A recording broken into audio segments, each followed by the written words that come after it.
হরে কৃষ্ণ। সকল ভক্তদেরকে জানাই কৃষ্ণের প্রীতি ও শুভেচ্ছা, আন্তরিক অভিনন্দন। আশা করি সবাই গুরু গৌরাঙ্গর কৃপায় ভালো আছেন। আমিও আপনাদের আশীর্বাদে ভালো আছি। আজকে আমি সরস্বতী দেবীর আবির্ভাব লীলা গুণমহিমা বলার চেষ্টা করছি। সরস্বতী পূজার আগে কেন কুল খাওয়া হয় না, ওই একটা লীলা। আর আমরা ভাগবতম উচ্চারণ করার আগে বা পাঠ করার আগে প্রত্যেক দিন আমরা মা সরস্বতী দেবীর কাছে প্রার্থনা করি, কিন্তু আমরা বুঝতে পারি না কার কাছে প্রার্থনা করতেছি। তো আমি সরলভাবে বলার চেষ্টা করছি। প্রথমত শ্রীমদ্ ভাগবতম প্রথম স্কন্ধ দ্বিতীয় অধ্যায় দিব্যভাব ও দিব্য সেবা শ্লোক নম্বর হচ্ছে 4।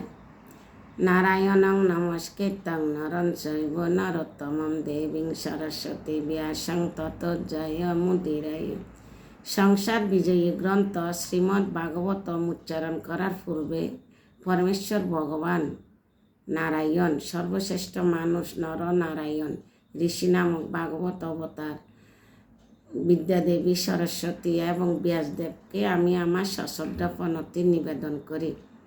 এই শ্লোকটা সুত গোস্বামী উচ্চারণ করছে এবং জগৎকে শিক্ষা দিছে ভাগবতম উচ্চারণ পাঠ করার আগে সবার কৃপা আশীর্বাদ নিতে হয়।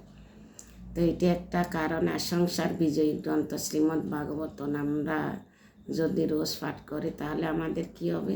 আমাদের সংসার থেকে আমরা বিজয় লাভ করব। এবার সরস্বতী পূজার আগে কুল খাওয়া হয় না কেন? কেন কি মহিষী বেদব্যাস বদরিকা আশ্রম এক সময় তপস্যা করতে আসে একটা সত্য দিয়েছিল। তপস্যা সন্তুষ্ট হলে একটা বীজ রোপণ, মানে সরস্বতী দেবীকে তুষ্ট করার জন্য একটা সত্য দিছে, একটা বীজ রোপণ করবে। এই বীজটা অঙ্কুর হবে, ফুলে ফলে ফলিত হবে।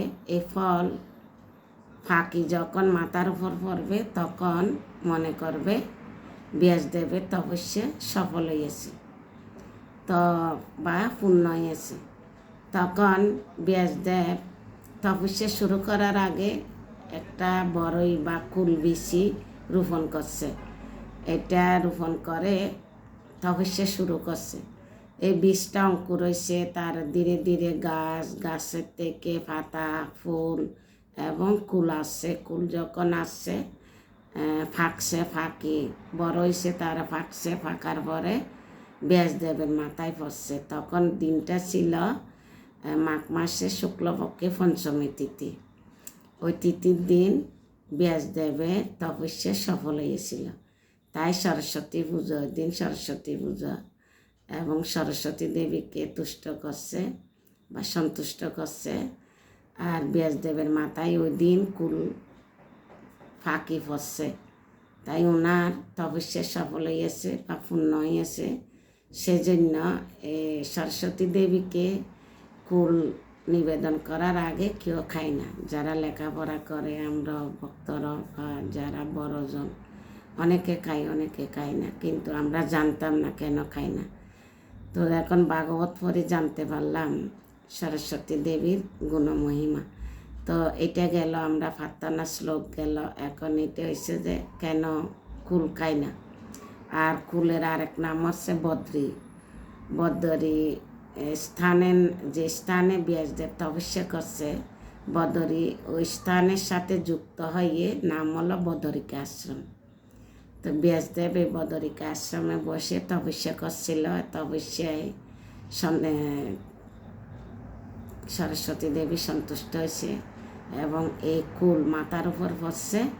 তারপরে ব্যাসদেবের তপস্যা পূর্ণ হয়েছে। এবার সরস্বতী দেবী কিভাবে আবির্ভূত হলো এটা সরলভাবে বলার চেষ্টা করছি। ভাগবতমে যা বলা হয়েছে তাই বলবো। শ্রী নিত্যানন্দ প্রভু বললেন, ফলয়ের পর যখন পুনরায় সৃষ্টির সময় উপস্থিত হয় তখন ব্রহ্মা সে বিপুল প্রলয় দেখে ভীত হন। সেই সময়ে তার প্রতি প্রভুর কৃপা হয়। এই স্থানে ব্রহ্মা ভগবানকে স্তুতি করার জন্য প্রস্তুত হন। ঠিক যখন ব্রহ্মা স্তুতি করতে উদ্যত হয়, তার মুখ খুললেন, তার সেই ব্রহ্মার জিহ্বা হতে অতি রূপবতী দেবী সরস্বতী আবির্ভূত হলেন। কোথায় থেকে? ব্রহ্মার জিহ্বা থেকে সরস্বতী দেবী আবির্ভূত হলেন। তখন সরস্বতী শক্তি লাভ করে চতুর্মুখ ব্রহ্মাদেব মহাসুখে শ্রীকৃষ্ণের স্তব করেন। যখন সৃষ্টি শুরু হয় তখন ত্রিগুণ সহ মাইয়া বিরজা নদীর পারতে সর্বাধিক গিরে বিস্তৃত হয়। তখন ঋষিগণ প্রয়াস করে মাইয়া প্রকাশিত বিশ্বের বিদ্যার প্রকাশ করেন। এই হচ্ছে সারদা পীঠ। এই স্থানে আশ্রয় করে ঋষিগণ অবিদ্যায় পরাজয় করেন।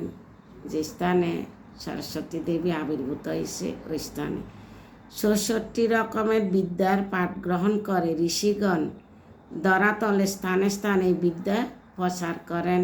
ওই স্থানের কত মহত্বপূর্ণ। যে যে ঋষি যে যে বিদ্যা অধ্যয়ন করেছিলেন এই পাঠে সেই সকল বিদ্যা ও ঋষিগণের নিত্য অধিষ্ঠান। এই স্থানে শ্রী বাল্মীকি কাব্যরস প্রাপ্ত হন। নারদের কৃপায় তিনি এই স্থানে আগমন করেন।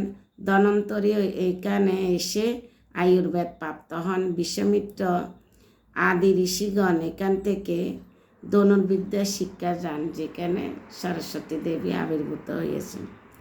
সনকাদি ঋষিগণ এখানে বেদমন্ত্র পাঠ করেন। দেবাদিদেব মহাদেব এখানে তন্ত্রবিদ্যা আলোচনা করেন।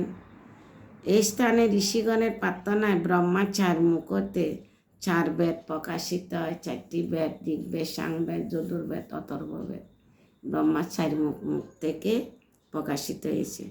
কপিল মুনি এখানে বসে সংখ্যা দর্শন রচনা করেন। শ্রীমদ্ ভগবদ্গীতার ২য় অধ্যায় সংখ্যাযোগ কপিল মুনি ওখানে বসে রচনা করছে। শ্রী গৌতম ঋষি এখানে ন্যায় তর্কশাস্ত্র প্রকাশ করেন।